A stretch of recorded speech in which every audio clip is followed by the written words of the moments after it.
Hi friends, welcome to the Killa channel. Friends, ఎవరైనా మన ఛానల్ని సబ్స్క్రైబ్ చేసుకోకపోతే సబ్స్క్రైబ్ చేసుకోండి.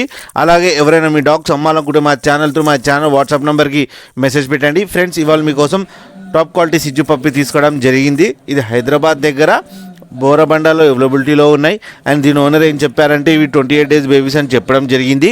అండ్ మేల్స్ అండ్ ఫీమేల్స్ అవైలబుల్లో ఉన్నాయని చెప్పారు. అండ్ ఈచ్ మేల్కి అండ్ ఫీమేల్కి 18K డిమాండ్ చేస్తున్నారు. అండ్ రేట్లో స్లైట్గా నెగోషియబుల్ ఉందని చెప్పడం జరిగింది ఫ్రెండ్స్. అండ్ ట్రాన్స్పోర్టేషన్ ఫెసిలిటీ అయితే ఒక 20 kilometers దాకా అయితే ప్రొవైడ్ చేయగలమన్నా అని చెప్పారు. ఫ్రెండ్స్, మీరు చూడొచ్చు బేబీస్ ఎంత యాక్టివ్గా, ఎంత హెల్దీగా, ఎంత క్యూట్గా ఉన్నాయో. ఫ్రెండ్స్, మీకు ఎవరికైనా నచ్చితే టైటిల్లో కాంటాక్ట్ నెంబర్ ఇస్తాను, కాంటాక్ట్ అవ్వండి, మాట్లాడండి, తీసుకోండి ఫ్రెండ్స్. అలాగే పప్పీస్ తీసుకునే ముందు అన్ని డీటెయిల్స్ ఒకసారి చెక్ చేసి మనీ ట్రాన్స్ఫర్ చేయాలని కోరుకుంటాం ఫ్రెండ్స్. అలాగే మా ఛానల్ని సబ్స్క్రైబ్ చేయడం మాత్రం మర్చిపోకండి ఫ్రెండ్స్.